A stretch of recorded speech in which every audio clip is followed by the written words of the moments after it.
Welcome back to Whisky Whims with me, Stuart. Today, I was going to say quite a special review. Let me just adjust this mic and hopefully it doesn't. So I was going to say a special review, and the only reason I'm going to say special is because this is an exclusive Scapa, and it's also, I think, only my second Scapa on the channel. And the reason I'm deeming it as a special review is because Scapa has been a distillery that I seldom buy due to their lack of, co-releases being like interesting, I suppose.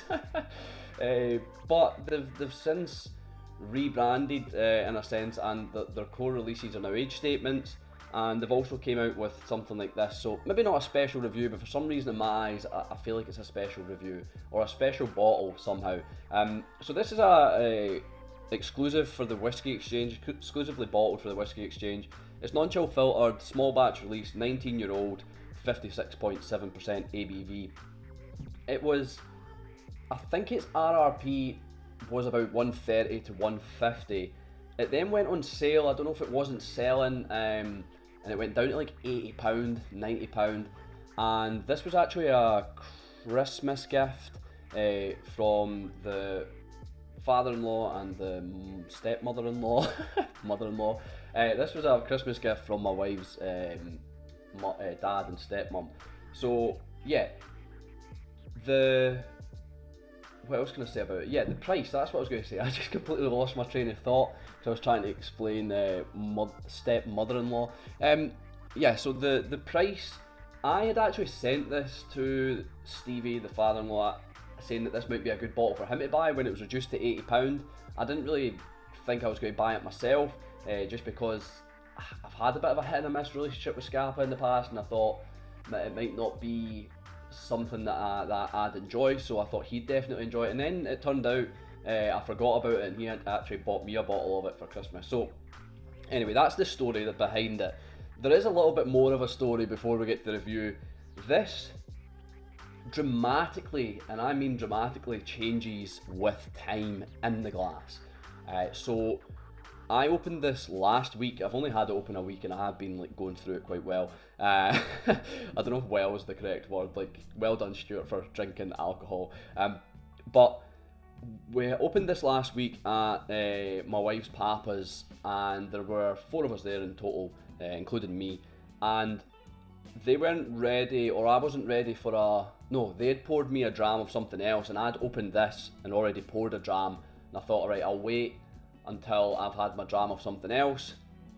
I think it might have been the Deanston 17-year-old, the orange wine one, and then we'll get to this later. So later came, and it was about 20 minutes, 15-20 minutes, and I poured the 3 other drams, and we then noticed, like, staggeringly, because Stevie was like, oh, it smells kind of like a grain, is it a grain? And I was like, no, it's a single malt, and mine smells nothing like a grain. He then smelt mine, everybody smelt mine basically, my glass that had been sitting for 20 minutes, and all agreed that it was a vastly different whiskey. So they thought I was maybe either trying to trick them or what, or something, but we couldn't believe just how drastic of a change it was anyway, from this kind of almost harsh grain-like whiskey to something completely different. So we'll get down to the nose, the palate, the finish, and see if this whiskey is a whiskey win or a whiskey bin. I'll be rating it on the £80 and also the £150 price mark anyway. So yeah, I've had to let this sit because, first of all, when you just pour it straight from the glass, it is quite harsh, I would say, and almost like a grain. You need to give this, and I know people say this and some people just don't take it on board and don't think it's a thing, but it's definitely a huge thing. It's for real science. Science, bro. This smells like fudge, like Orkney fudge. It's mental how much of a difference it is from the harsh grain synthetic notes that I first get when I pour it compared to 15-20 minutes later. It's sweet, there's like stewed apples, there is a coastal element to it for sure. There's definitely a little bit of just being by the seaside. It's not overly salty, it's more this sweet fruity maybe other kind of seeded fruits as well, not just like apples, stewed apples, but there's maybe other seeded fruits there.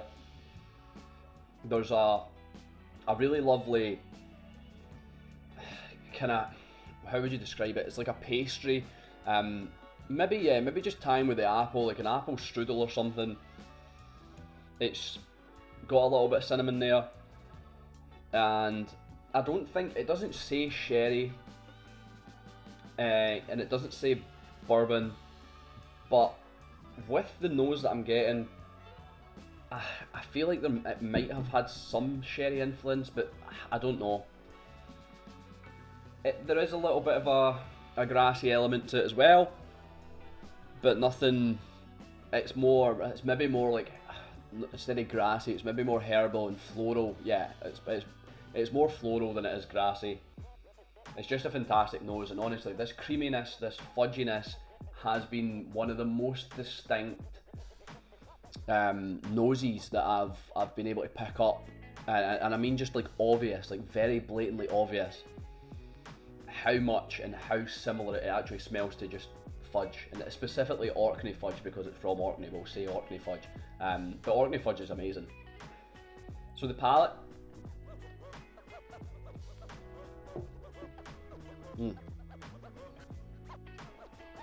great mouthfeel, absolutely like brilliant mouthfeel.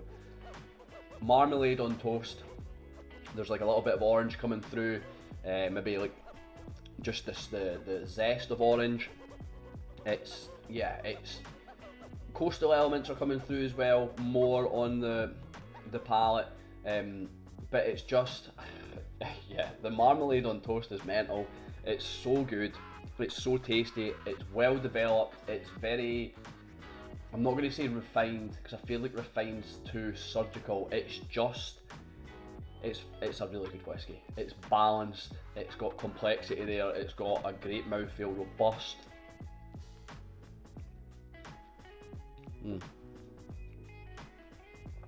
There's like a little bit of ground coffee there as well.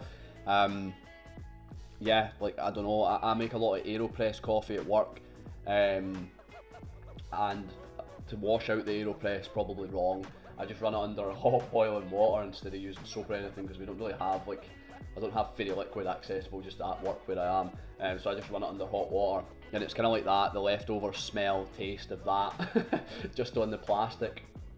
So yeah, maybe even a little bit of like a little bit of a plasticiness to it as well, but like I say, not off-putting or anything like that. It's honestly fantastic, full-bodied, it's brilliant, and it's got a nice heat to it. The ABV, there's no concerns about the ABV whatsoever. This is just open it and wait 20 minutes and drink it. I was going to say just open it and drink it, but open, wait, drink.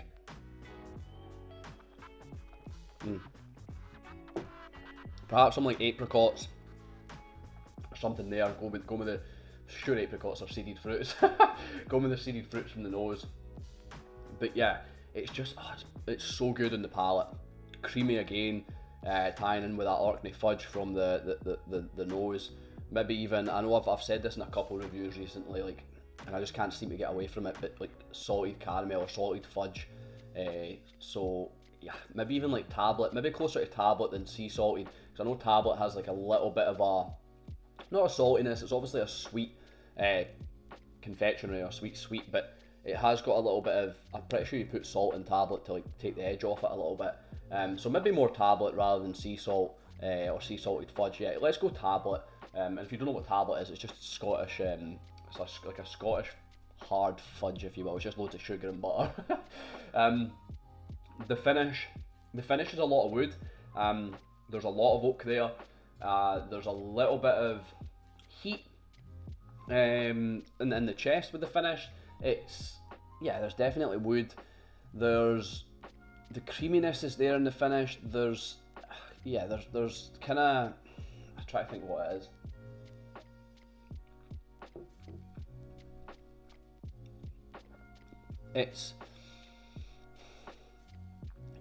It's kind of like aniseed, but like it's very subtle aniseed. It's not completely licorice.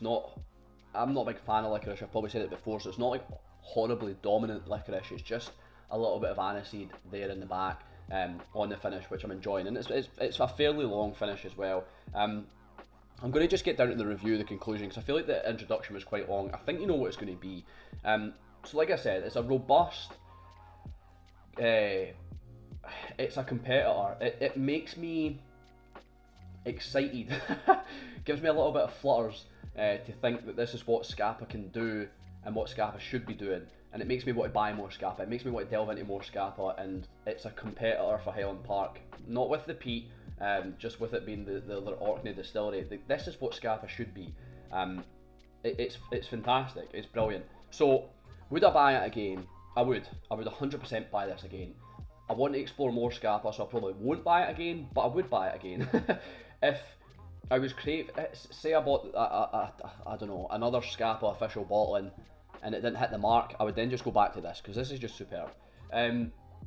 Do I think it's worth it? So at £80, £90, hands down worth it, every penny. 19-year-old small batch, cask strength, it's worth every penny.